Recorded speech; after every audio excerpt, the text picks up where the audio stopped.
Hello, ladies and gentlemen. Welcome back to another exciting episode of Stacker News Live. My name is Car. I'm with Keyan. That's me. I'm Keyan. How's your week, dude? My week's been crazy. It has been a crazy week for you. We should talk about my week. I've witnessed it. Yeah, I think this is more important than mine, to be honest. So what's been crazy with your week? What happened? Dude, I was on What Bitcoin Did on Monday. Peter was in town. Oh, that's right. Peter was in town, and he asked me to go on What Bitcoin Did. That was cool. Shout out to Odell for helping. Hook up.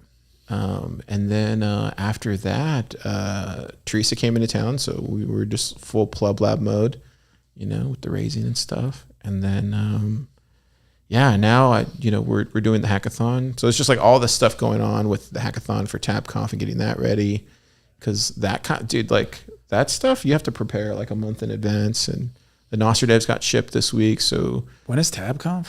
September, the first week. Oh man, yeah, dude, it's quick. Oh, yeah, shoot. And then we still have the BitBlock Boom stuff that we're getting ready for Startup Day. So we have a lot going on in the lab, and so, and then that's not to the day-to-day stuff that I have to do, the duties. I've been dealing with this compressor. You've been dealing with. Did they come in today? I thought I saw the guy here earlier. Oh, maybe, I don't know. Well, I heard somebody on the roof. Oh, maybe we did get the air conditioning. Is it working in your office? I don't know, but the stackers probably don't know. But the air conditioning on my side of the office has been sabotaged. I think the Fed came and shut off. It broke the air conditioner on our side. They're trying to sink They're Stacker trying to News smoke office. me out. Literally, eat them out. It's not going to work, guys. But I think so. I've been like sweaty programming. Yeah, for the last couple of weeks. How was your week? My week was... They really didn't get a chance to talk to you at all this week. I kind of feel bad. I know. Well, I've also been in a few myself. But it's been good. I've just been doing like the equivalent of like cleaning my room in terms of the Stacker News code base. And it's so therapeutic in a way. But also a lot of work and very stressful. But I've just finished with it. So I just feel like... successful. That's good, man. It's a good spot to be. Yeah. It's nice having a clean room.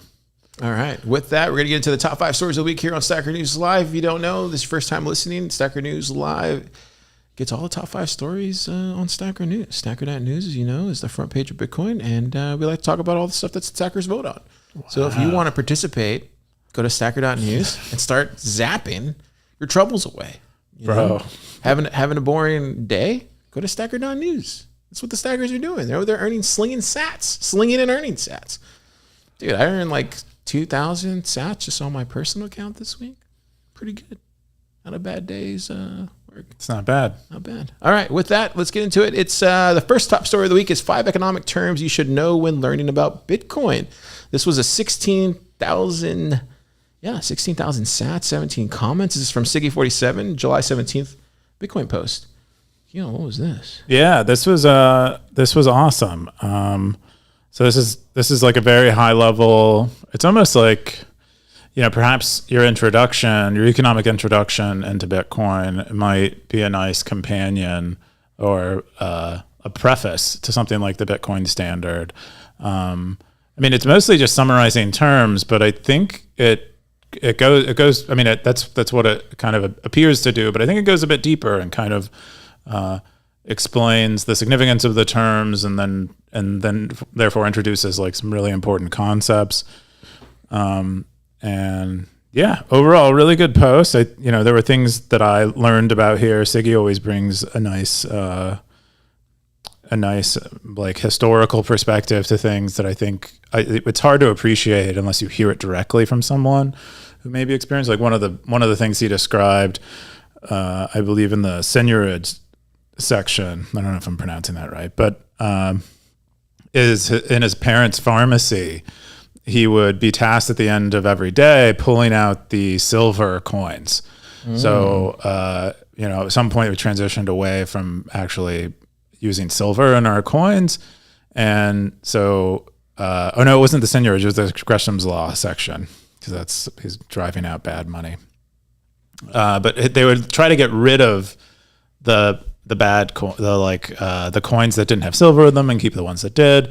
That was like an example of it. Just there's a lot of things like that in this. I would highly recommend this if you have felt a little, afraid to understand Bitcoin from a more like economic, a more technical economic side rather than like a general like store of value type of side. Yeah, we got comments from Undisciplined here in the comments. The top one, he had 100 sats on this. He said, great write-up. Rent seeking is one of the less intuitive concepts in economics, partly due to the name not applying to most modern rental arrangements.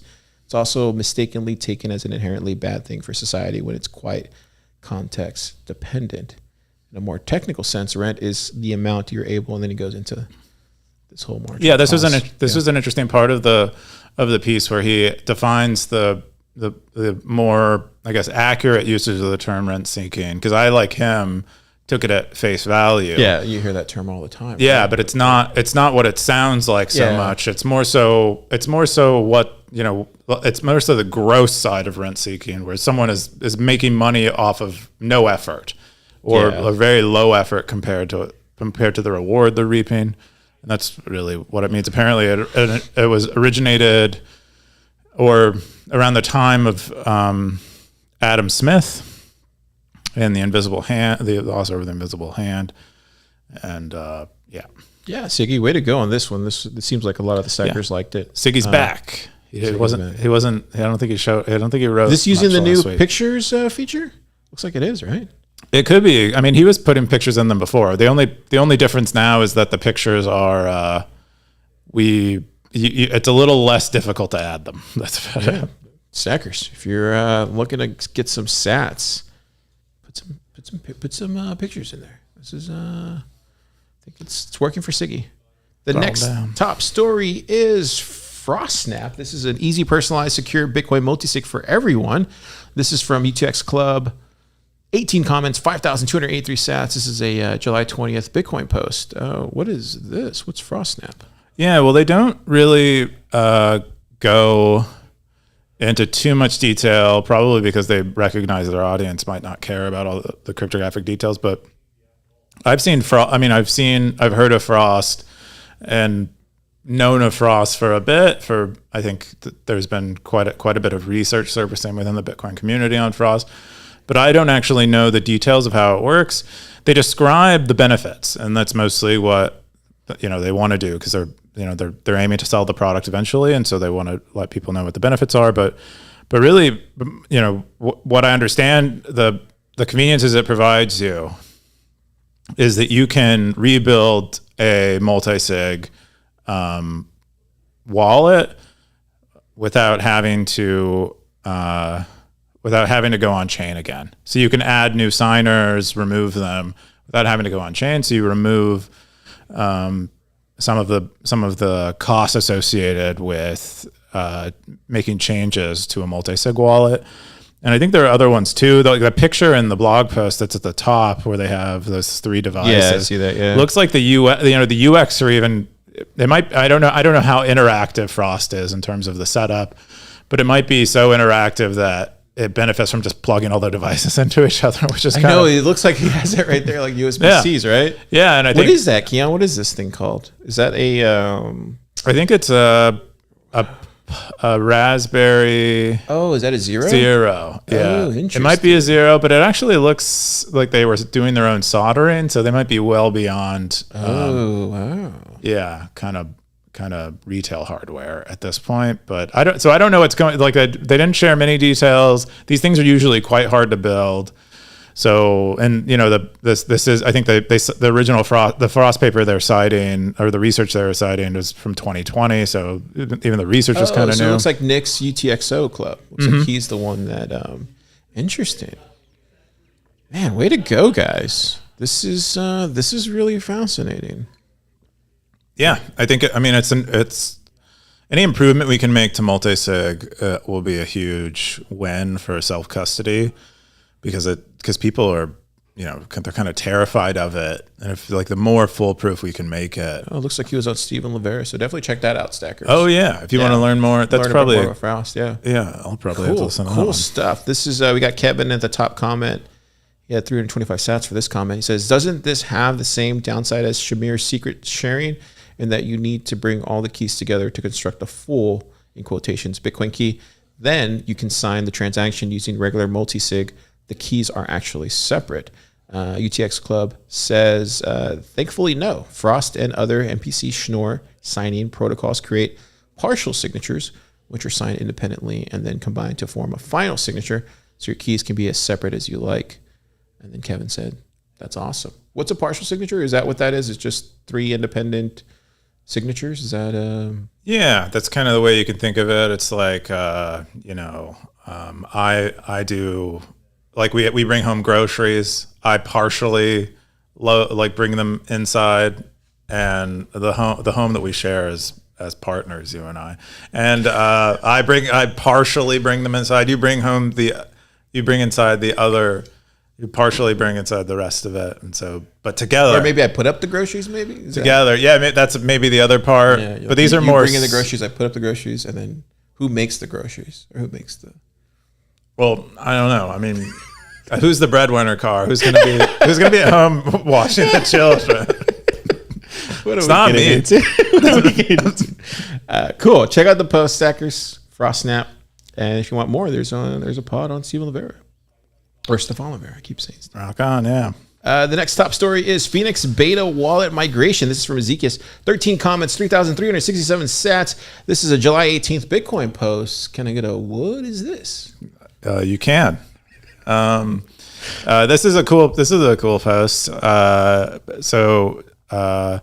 Ezekias went through the new beta for the Phoenix wallet. We talked about this last week. Keeps talking about this one. Yeah, I mean it's a very significant upgrade, and what he basically, for those of us who aren't using Phoenix wallet or don't want to bother with the migration yet, or don't want to deal with any issues that might arise, he went through it for us and kind of showed us what it's like. And so some of the things that we've already scrolled through are like they're now a little more. They hide your balance and transaction history better. They have like a way more simplified they have this fee management screen. There aren't channels to manage.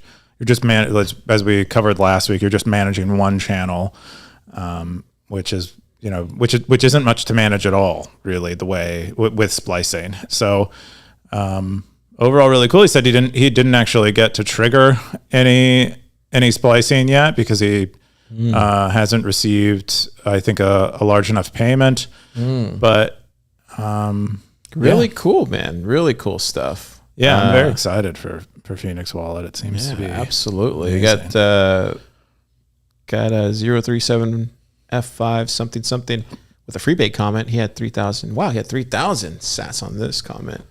He said, "Hi, async dev here." And then he talks in German, doing our best with mostly automated translation. And then he kind of just goes through every single point that Ezekias does. Really cool, man. You got the async team in there, or at least a dev in there. Yeah, that's well, cool. Ezekias reached out to him and asked him to come and answer his questions, and he did. Yeah. And we should get more of these. Stackers, do all the apps. Let's do all the apps. Go through every single Bitcoin app. Do one of these. Just one a week, though. I see people, they'll find like one a week. A new content niche, and they'll just post over and over and over again. The same day? Like within the same day. Like we're going to go over some slides soon for, yeah. Stacker, spread it out. Spread it out a little bit. Wednesdays, Fridays. Yeah. And then the occasional spicy poll on a Sunday. Yeah, you don't want to oversaturate certain types of content. That's all I'm saying. Okay, cool. That's our next top story. This would be the third one, right? This would be the fourth one. Aha. The fourth one. The fourth top story of the week is we need to support Bitcoin merchants more. This is from No Nim. 64 comments. Wow, that's a lot of comments. 1,283 sats. July 15th Bitcoin post. What is he talking about here? He's talking about supporting Bitcoin merchants? Yeah, globally? That's basically what it is. He's like, we need to do it more. Like, go out of your way to visit a merchant that takes Bitcoin, because that's what we want to see more of. I think there are, we all talk about wanting to do this more, but to reference Siggy's post earlier, the Gresham's law is that we actually don't want to spend our Bitcoin. We have an impulse instead to spend our fiat. And so it's a bit at odds. But if we want Bitcoin to be adopted and more people to suffer or benefit from this conflict of having this really good money, then we should be trying to spend it more. And I think we've talked about this many times. It's just really hard to get. We were talking about it on the PlebLab chat the other day. It's really hard to get businesses to want to run their own BTC Pay server, right? So I think this is why you need things like Oshi and Bitcoin Company and Zaprite to kind of like fit in there. It makes things a little bit more easier, I think. Even IBEX too, right? Like IBEX is another one. We got BertDev21. He said, patiently waiting for the day I see someone accepting Bitcoin at the farmers markets I go to in the summer. Start your own farmers market. That's how you do that. What do you think, Keyan? Do you think much of all this stuff? Yeah, I mean, I like to use Bitcoin when it's available as an option. Usually when I'm somewhere new and I feel like someone might be a little more open-minded, I will ask them if they'll accept Bitcoin just to plant the seed. So like when we were at the EDM festival I went to a couple of months ago, all the merchants that we bought things from, I asked them if they'd accept Bitcoin. None of them did, but it was an interesting discussion because I also learned where we're at in terms of the adoption cycle. Like, get out of here. Well, none of them were mad about it. All of them were like, "Oh, yeah, people have asked. I mean, I was going to start an NFT for my art, but it's like a lot of that.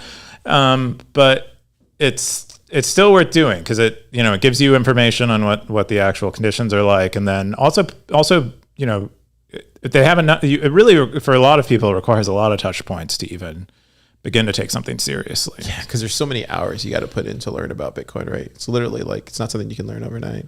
Yeah. I guess you could. I guess if you're just like stacking sats, something that you could pick up on. Yeah. Yeah. You got Joe Nakamoto in the comments. He says, yeah, it's an important tool for adoption. Earn Bitcoin and spend it is my mantra. Use it as money because why the F wouldn't I? He starts laughing. For those in the fiat minds, the formula of buy, hodl, spend, and replace works just as well. No Nim says 100%. Yeah. 100. Our next top story is wormhole attack.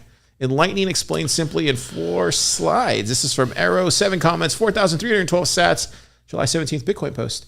What is this? Looks like we're in a yellow Stacker News wormhole here. Yeah. So Arrow has been sharing a lot of these slides, which are great. It's yellow here. It's yellow here. It's yellow up there. It's yellow there. It's not the exact same yellow. Is it I think this TV is just like... It's close though, but the TV would render the same yellow. Good point. The same color. This is why you're the breadwinner. That's right. That's why you're. Yeah. I mean, taking care of the children is still a very respectable job, and even though the market doesn't value it, who said the market doesn't value it? I mean, they don't pay you for raising children that society eventually takes advantage of and mines for their energy and labor and soul.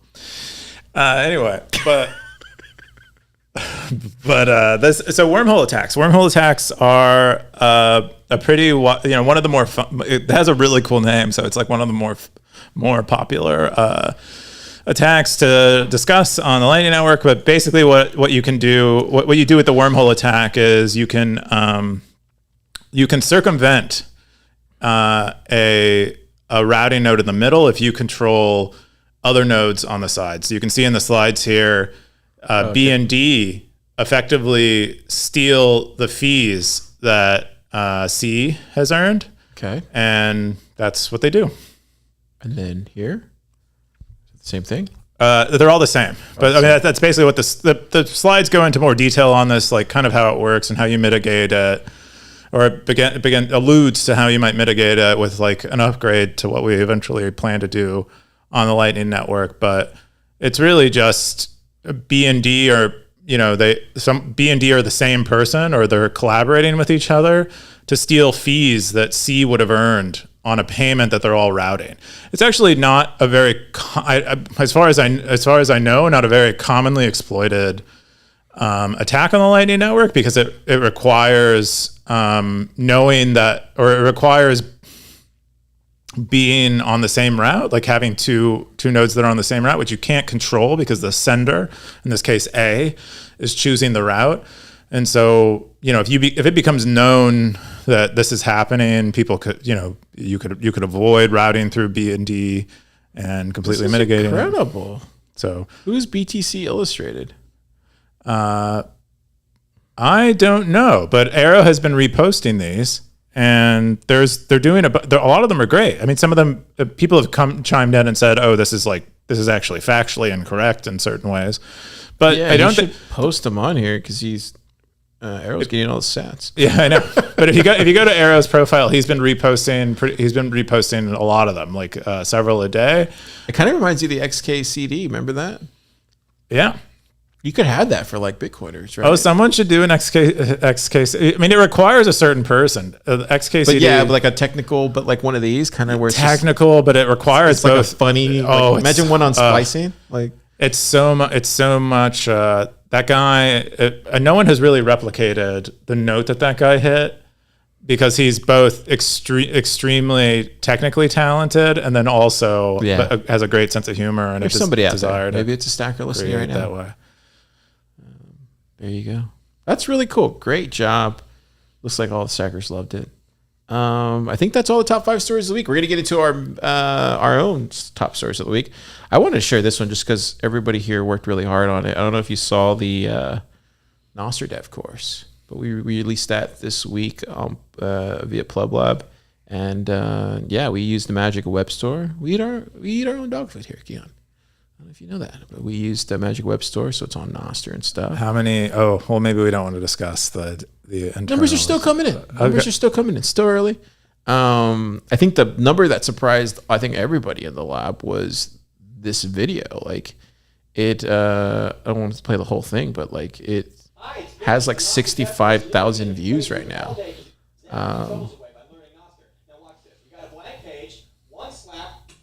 Crazy, right?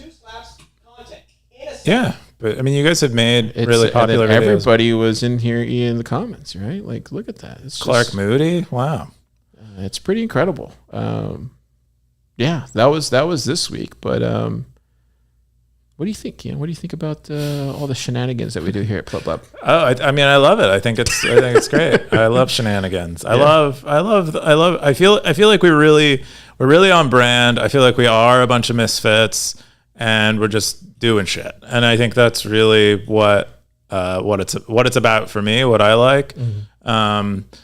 And a lot of multi-talented people. Yeah, exactly. That's what a misfit is. Really? You think? Well, yeah. You have square holes, and you have circular holes. A misfit is maybe an octagon, and it just won't go in any of them. But an octagon probably goes in a circle one. So maybe it's like even weirder than that. It's like it's a parallelogram. Yeah, we're all parallelograms here. But Logan, the whole team did an amazing job. It's just amazing to see. So that's my top story of the week. Stackers, if you're interested in learning about here, let me see if I think we have it on Udemy already. I mean, I don't have to go in now, but it's already out there, I think. Forget. You guys are on Udemy already. So we go here. Yeah, so you go to Udemy and then you can it's going to start the course. You can start the course right away, which is all this stuff right here on the right side. I haven't watched the videos, but I can speak to how much work went into them. But like everyone you can see the work that went into the promo video, and but the actual course itself, I know everyone was working really hard on it, spending a lot of time crafting each course. Yeah, we've been promoting it on Nostr too, and all pleb chain. Everybody loves it there. So I actually think this gets us to Nostr, more widespread Nostr ecosystem adoption faster. Because right now, if you go on Udemy, there's no Nostr course. There's just nothing but Web3. And I think us and Base 58 are the only two people that are like doing like Lightning and Bitcoin courses. Also, check out Base 58. She has tons of stuff on there. Really cool stuff. So this weekend, great time to learn. It's a bear market. Need a new job. Oh yeah, dude. You'll be ready. Get ready for the bull market. Yeah. Nothing. The sweetest sound to an employer's ears when when the bull market starts coming is, I don't need to. I already know all this stuff. I've been studying it for the last 6 months. Ooh, there you go. You heard it here first. That's right, guys. Next top story is Keyan's top story. What is this, Keyan? Oh, this is fun. So I've been listening to a lot of RFK Jr. Have podcasts. you really? Yeah. It's like a nice. He's actually quite fun to listen to. I don't know if you've listened to any of his. A little bit. He talks a lot about. He talks a lot about conspiracies. Like, does he really? Things that involve his family that he's probably he hasn't thought. He's thought a lot about. And so it's really cool to hear him just be so honest about it, or what say how he feels about it. Right. And he implicates the CIA in assassinating both his father and his uncle. Wow. And so like, really, that's what he. Yeah. Wow. And he makes really I didn't know he was out there saying that stuff. I know he was doing the whole COVID thing, but I didn't know he was out there doing that too. Yeah. Wow. Yeah. There's some good, he really gets into, there's a podcast he does with Bill Maher, which if you can skip through the parts where Bill Maher is talking, where he's stoned and talking, but he gets into detail about his father's assassination. And then there was another podcast he did with Mike Tyson, where he gets even further details. Mike Tyson has his own podcast now. Mike Tyson. Is it called Punch Out? It's called Hot Boxing. I was close. I was close. I think because it started out with him. Mike Tyson's Punch Out would have been an amazing podcast name. Gosh. Yeah, but really fun to listen to. He does repeat himself quite a bit. It's also, I've noticed he's kind of he's sliding a little bit towards maybe not being as brutally honest about his point of view that he started out with, because I think it's getting tempered. He's getting more professional and learning how to tone it down a little bit. Oh, which is kind of disappointing. So tell me, I don't follow politics. I'm too busy these days to even look at that kind of stuff. But like, what's going on that sphere? It sounds like you know more. Oh, I don't know anything about the sphere. Well, like, is he running? Is he president? I don't know. He's running as a Democratic candidate. And he has like really favorable polling. So he has like, isn't Joe Biden president? Isn't he running for office? Yes. Again? Yeah. So he's what's called an incumbent. Can you do that though? Can you run against Joe Biden? Because Joe Biden is up for re-election. Yeah, but can you run against him though? Is that possible? I thought you couldn't do that. Nope, it's very rare. I mean, will the DNC let him though? The DNC, it's up for debate whether the DNC has any official say. But obviously they have. Obviously they have an unofficial say, or we all believe they do. But it's legal, it's possible, and there have been credible attempts at doing it before. I think there was only one presidential election formerly where someone in the same party won the primary and beat an incumbent. Yeah, I don't know. I think these days I've come to realize, maybe we're going completely off topic here, but I've come to the realization that I can't spend my time thinking about and looking at and listening to people and things that aren't going to be relevant later. Is that weird or is that bad? I won't spend any mind share for my head on something like this because I know it won't amount to him becoming president or anything. Well, so I'd say you're wrong about thinking that he is insignificant. Okay, tell me why. Or this is insignificant and not relevant. Not so much him, but just like what he's trying to do and all that kind of stuff. Oh, I don't care about what I don't care. It's mostly the things he's saying, and he's gaining political favor with it. That's relevant. What he's demonstrating is that being honest and not towing the line on the things you believe will resonate with people. And he's taking very controversial takes, and I think popularizing ideas that were formerly fringe. And so like the quote unquote deep state stuff. So he sounds like a Bitcoiner. Yes. Okay. I mean, he claims to be one. I don't know. Like Super has a great. He's like, how do we know RFK Jr. isn't using AI to inform his positions on Bitcoin? Like an earpiece or whatever? Like, yeah, exactly. He's not, not an earpiece, but like he's spending his nights with Chat GPT, and he's like, what would a Bitcoiner say? And so what's this post? Anyway, this post is about RFK Jr. He was giving a speech and talks about trying to back the dollar with hard currency again. And really? Yes. Whoa. This came out of nowhere. Yeah, I mean, it's a very controversial take, like, to mainstream politicers. But he talks about starting it small, includes Bitcoin in there. Also reinforces the things he said at the Bitcoin conference with regard to making it legal for anyone to run their own node, making it basically reinforcing the rights of Bitcoin holders. And yeah, and cite some former. I mean, because he grew up during his uncle's presidency when we still had a gold backed dollar, and it was something that was debated up until about a decade after when Nixon took us off the gold standard. But so that was always he was experiencing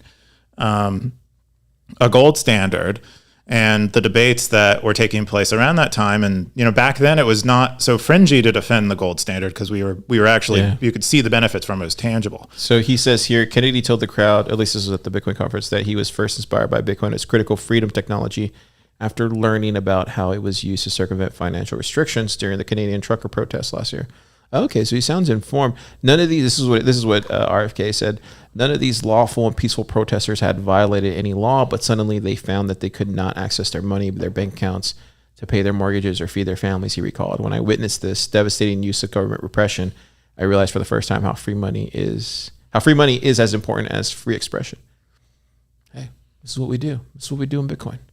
That's awesome. Yeah, I wouldn't. I mean, so just to be extra clear, I wouldn't put any faith in RFK Jr. Who knows how honest he'll be in practice? Like, history has shown us, you can't believe any. Can't believe any of them. So I don't actually put faith in him winning, but I find the things he discusses really interesting. Yeah, it's provocative. I think the surprising thing for me is that he's kind of talking about the like the whole CIA killed my family thing. Like, wow, bro. Without sweating at all. It's not even sweating. It's like, dude, it's almost like it's two things for me, right? Yeah, obviously there's that part, but where is he getting that from? So that's probably how he was raised growing up. So whoever his dad and mom were, his family, they all think that. Because why would he be by himself talking like this out there? I mean, yeah, well, right? Because that's what they told him. That's crazy. Imagine growing up knowing that somebody, Well, he gets into that in those podcasts, like, his evolution to believing these things, but a lot of it was like his family was, a lot of people in his family were held the point of view that it was the CIA, and he for some period of time just didn't even want to think about it because he was so young and was like traumatized by it.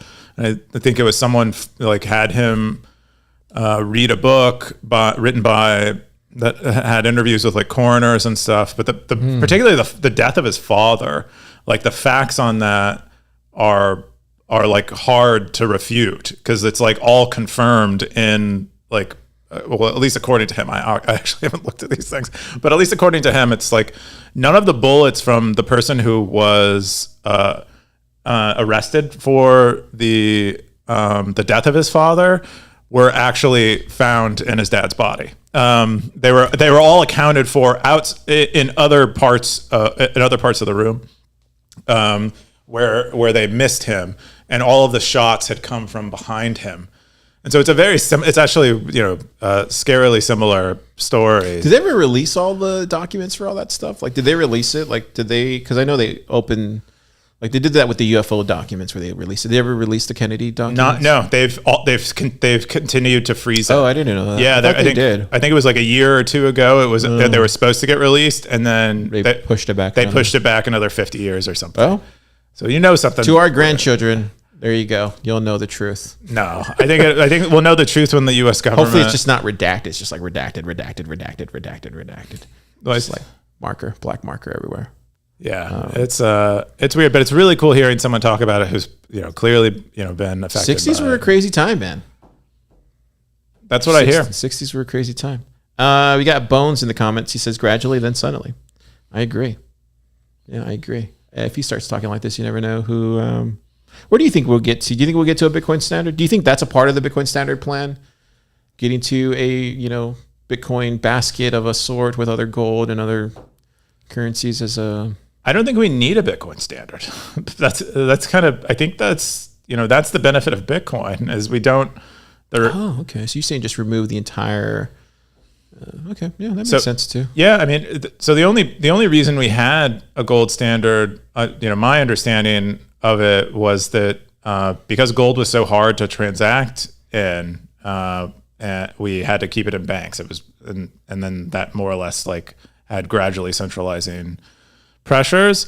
But with Bitcoin, there's no reason to do that if we can successfully scale in a non-custodial, decentralized way, I think, or maybe not non-custodial, but more of a community custodial type of way. There's no need to centralize. I got the Z Real Schwab.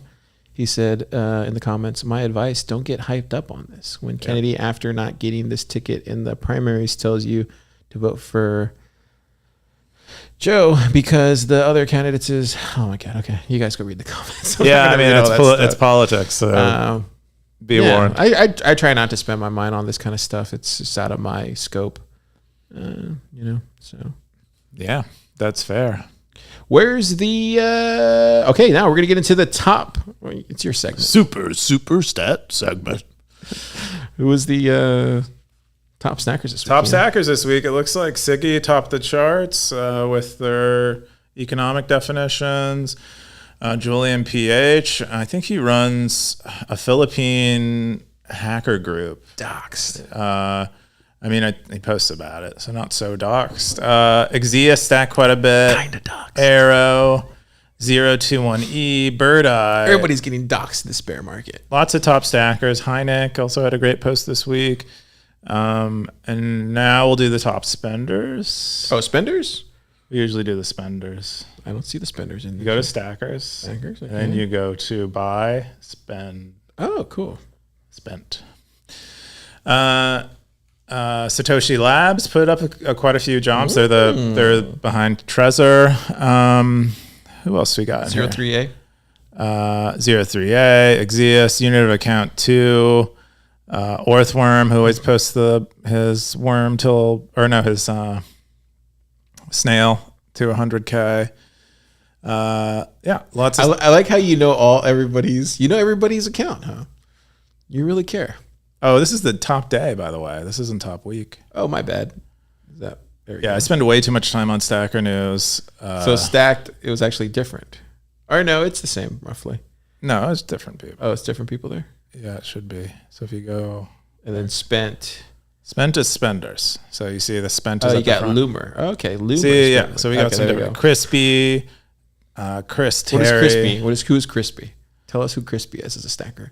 Oh, he only has one comment. So I actually am not familiar with him. I'm really familiar with and these are, that was one comment this week. He might have been around for longer. Who's Chris J. Terry? Do you know him? No. I think he has a Substack and he's been. Oh, wow. And he's been. Wow, you have a lot of information in your head about these stackers. It's like all I do. You're like the amboss for your head. That's right. For people stacking sats. But it's all in your head though. It's not Yeah, I'm not raising money on that, I don't think. Jeez. I don't know. I was just trying to say something. Sometimes you don't say anything. Oh, is that what people do?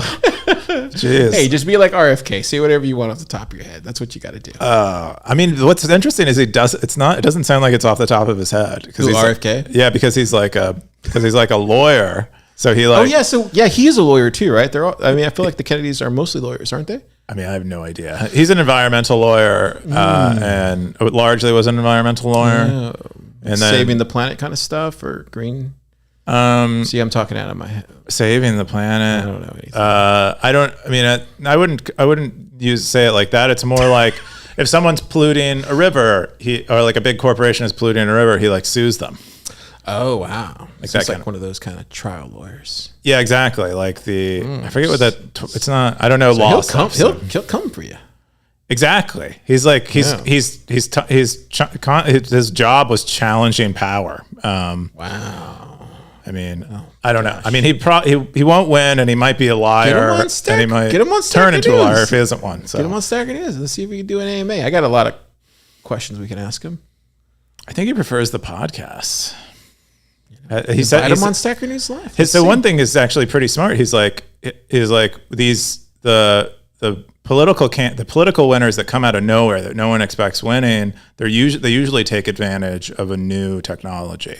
And he's like my uncle. He won. He took advantage of the television for the first time. Donald Trump took advantage of Twitter for the first time. He's like, I think this election can be won with podcasts. And so, it's going right to the people. Yeah. Top Cowboys. We got Siggy 47. Still at the top, man. Zekias, Fourth Worm, Cube, GMD, Gray Ruby, and Mr. Blockchain Boog. I think that's all we got. Keyan, what are you doing this weekend? What am I doing this weekend? I think my landlord is going to come and visit. You got a new landlord. I haven't met them yet, so we're going to meet with them. Oh, we're getting we're going to get couples. We're taking a couples massage class. Ooh. Which is pretty. That sounds fun. Yeah, pretty. I mean, fun is, You like massages, though, don't you? Who doesn't like massage? Oh, everyone loves a massage. There's one over here off Lamar. It's like a really good one. It's like a really expensive one, too. It's South Lamar next to the Alamo Draft House. I like massages. It's like they do everything, though. They like, full body. Yeah, feet. You can go into a spa. Inner thigh. Yeah. Yeah. Yeah, it's inappropriate. Oh, whatever. But I like it. I like massages to hurt. Like I like to be in a little bit of pain. But yeah, that's most of what I have planned. It's cool, man. Yeah. How about you? What are you? I saw Oppenheimer last night. No way, dude! It's too long. Stackers. Like 4 hours? If you're gonna go see Oppenheimer this weekend, just beware how long it is. Did you go to IMAX? No, I would say there's a couple things I want to talk about real quick. Okay, Stackers are interested. I'm surprised no one has done a seat. Stackers. I'll probably do an Oppenheimer review. Who knows? The really cool part I liked about it was he was in the lab at Caltech. That was really cool seeing that, and then him interacting with Albert Einstein was really cool because it starts off the movie with something, then it ends with something. It's like nice to see that go full circle. Really complicated, man. It almost seems like I think it was just too long, and it felt like it was rehashing the same things that it was rehashing in the beginning. And then the last, and this is hopefully I'm not giving anything away. The actor who played Oppenheimer, dude, like that's worth watching the movie for. Like, and then Matt Damon, surprisingly, he actually did a really good job. And I didn't even know that was Robert Downey Jr. in the movie. I was like, oh crap, that's him. Doesn't even look like him. I haven't even watched the trailer yet. It's good. I would say bring earplugs though. Like Nolan loud. does another aggressive mix. Like I feel like he's just doing this intentionally now, maybe, or he's just trying to. It's just it doesn't need to be that loud. Like and I listen to music all day long, and I like loud things, but this doesn't make any sense. Why it needs to be this loud in the mix? Like it doesn't make any sense. I've noticed that too with a lot of things I watch now. It's not, the audio isn't very well normalized, and when it breaks to music, it's like it feels like 50, jarring. Yeah, it's 50% louder. It's jarring, and it's like, why? I think this just had it in this movie. I would be like, oh, he's just doing it for specific reasons because Oppenheimer is mostly in his head all the time thinking things through, and you kind of get the visualization of that, and you kind of understand, okay, this is what he's thinking and stuff. But Nolan has done that in every single movie, and it's just slowly gotten worse. So that's where I feel like, okay, he did that in Interstellar. That's when it it started with Dark Knight with Bane, Batman's voice, and then it got worse in Dunkirk, and then Interstellar got really bad, and this one is just like, what is going on, dude? Anyway, I'm sorry, I'm rambling. Car Ebert over here. I'm gonna write this out. I'll put my Car Oppenheimer review, but definitely it's worth watching, Keyan. Don't let me discourage it. It's worth watching. It's just it's really long, so go on a day you really want. I mean, I might watch it at home. Yeah, that actually would be a better thing. Yeah. Other than that, it's a great movie. Cool. I got one comment from Blockchain Boog. He said, "Zap." That was on SNL 76, Meow, and Forever. Did you find your cat yet, or is it still? No, she's. Okay. I think she might be forever gone, type of gone. So it's kind of a. Well, if you need another cat, I do not. I think. Oh, going dog? No dog, no pets, no pets. Going full. I think part of the reason why she might have, might have gone missing is I'm just not spending much time at home, and that's. I would know, like, otherwise I would be. And so I don't want to do that. And it's also, I'm now I can travel. Maybe I'll go to El Salvador, meet with Bukele, show them how to stack sats. Hey, man, they're doing some humble. amazing things out there. I saw some more of the education stuff. I was on a call today. Somebody was talking about all the good stuff that they're doing with the education stuff. So it looks like it's working. Oh, yeah. We'll see. Yeah. That's all we got, Stackers. We'll see you next time. Keyan.